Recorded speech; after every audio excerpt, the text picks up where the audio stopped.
అందరికీ నమస్కారాలు. తెలుగు హోమియోపతి గురుకులంకి స్వాగతం.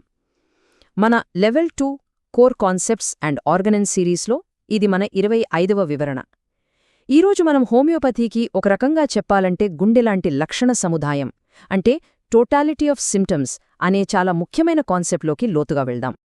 ఈరోజు మన ప్రయాణం ఎలా సాగుతుందంటే ముందుగా ఈ లక్షణ సముదాయం అంటే ఏంటో ఒక పరిచయం చేసుకుందాం.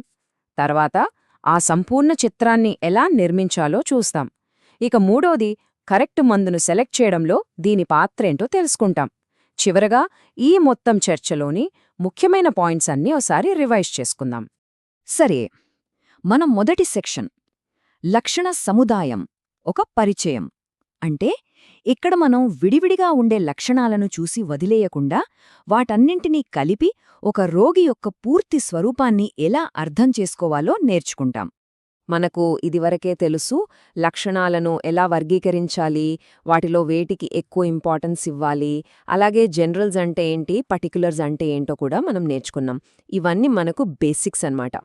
అయితే అసలైన ప్రశ్న ఇక్కడే వస్తోంది. ఈ ముక్కలు ముక్కలుగా ఉన్న లక్షణాలన్నీ ఎలా కలుస్తాయి?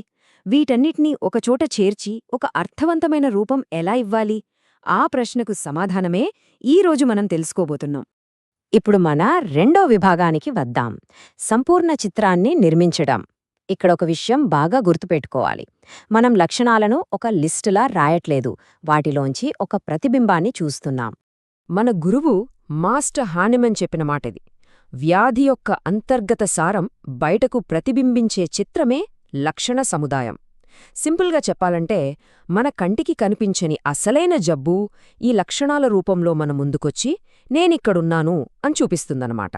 రైట్. ఇప్పుడు చాలామంది చేసే ఒక పెద్ద పొరపాటుని సరిదిద్దుకుందాం. లక్షణ సముదాయం అంటే రోగి చెప్పిన ప్రతి లక్షణాన్ని ఒకదాని తర్వాత ఒకటి రాసుకునే ఒక షాపింగ్ లిస్ట్ అస్సలు కాదు. అది కేవలం లక్షణాల కూడిక మాత్రమే కాదు. ఇది చాలా ముఖ్యమైన తేడా. మరి నిజమేంటి? లక్షణ సముదాయం అంటే రోగి యొక్క వ్యాధి స్థితికి సంబంధించిన ఒక కంప్లీట్ పిక్చర్, పొంతనిలేని ముక్కలు కాదు, అన్నీ కలిసి ఒక అందమైన పెయింటింగ్ లాంటిది.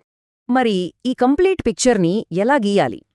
ఇందులో కొన్ని భాగాలుంటాయి. మొదటిది రోగి యొక్క మానసిక లక్షణాలు, వాళ్ళ ఆలోచనలు, భయాలు, కోపాలు. దానిపైన వాళ్ళ శరీరం మొత్తం మీద ప్రభావం చూపే జనరల్ సిమ్టమ్స్. ఆ తర్వాత ఒక పర్టిక్యులర్ భాగానికి సంబంధించిన లక్షణాలు. ఇక నాలుగోది చాలా చాలా ముఖ్యమైనవి మోడాలిటీస్, అంటే లక్షణాలను ఏవి పెంచుతున్నాయి, ఏవి తగ్గిస్తున్నాయి అనేది. చివరిగా సహలక్షణాలు, అంటే ప్రధాన సమస్యతో సంబంధం లేనట్లు అనిపించినా అదే టైంలో కనిపించే ఇతర లక్షణాలు. ఈ 5 కలిస్తేనే రోగి యొక్క అసలైన కథ మనకు అర్థమవుతుంది. దీనివల్ల మనకు ఒక అద్భుతమైన విషయం అర్థమవుతుంది. అదేంటంటే ప్రతి రోగి టోటాలిటీ యునీక్గా ఉంటుంది. అంటే ఒకే రోగం పేరు, ఫర్ ఎగ్జాంపుల్ జ్వరం, 10 మందికొచ్చిందనుకోండి, ఆ 10 మందిలోనూ ఈ టోటాలిటీ అనేది వేరువేరుగా వాళ్ల ప్రత్యేకతలతో ఉంటుంది. ఇదే హోమియోపతిలోని అసలైన వ్యక్తిత్వీకరణ సూత్రం. ఓకే, ఇప్పుడు మనం మూడో సెక్షన్కొచ్చాం.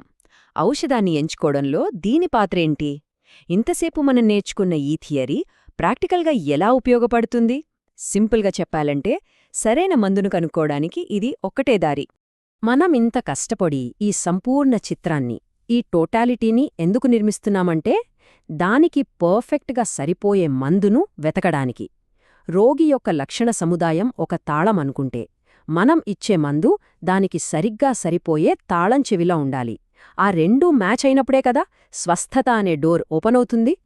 ఇక్కడ తేడా చాలా స్పష్టంగా కనిపిస్తుంది. కేవలం భాగాలకు, అంటే తలనొప్పికి ఒకటి, కడుపు నొప్పికొకటి ఇలా విడివిడిగా ట్రీట్మెంట్ ఇస్తే వ్యక్తి నయం కాడు, జస్ట్ టెంపరరీ రిలీఫ్ వస్తుందేమో. కానీ ఎప్పుడైతే మనం ఈ టోటాలిటీకి, అంటే ఆ సంపూర్ణ చిత్రానికి చికిత్స చేస్తామో అప్పుడే సంపూర్ణ స్వస్థతకు దారి దొరుకుతుంది. మనం ట్రీట్ చేసేది మనిషిని, రోగాన్ని కాదు. ఇక మన చివరి విభాగం ముఖ్యమైన సారాంశం. ఇప్పటిదాకా మనం మాట్లాడుకున్న పాయింట్స్ అన్నింటినీ ఒక్కసారిగా క్రోడీకరించి వ్యాధి యొక్క అసలు స్వరూపమేంటో చూద్దాం. ఫైనల్గా లక్షణ సముదాయం అంటే ఏంటి? ఇది కేవలం లక్షణాల కూడిక కాదు, ఇది రోగి యొక్క పూర్తి స్థితిని చూపించే ఒక యునీక్ స్ట్రక్చర్డ్ చిత్రం. లోపలున్న వ్యాధికి బయట కనిపించే రూపం. మరి ముఖ్యంగా సరైన మందునెంచుకోవడానికి మనకున్న ఏకైక గైడు కూడా ఇదే. అంతిమంగా మనం గుర్తుపెట్టుకోవాల్సిన ఒకే ఒక్క మాట: లక్షణ సముదాయమంటే కేవలం జబ్బు కాదు, అది ఆ జబ్బుతో బాధపడుతున్న వ్యక్తి యొక్క సంపూర్ణ స్థితి. టోటాలిటీ అంటే పర్సన్ అంతే. ఈరోజు మనం లక్షణ సముదాయం అనే ఒక బలమైన పునాదిని అర్థం చేసుకున్నాం.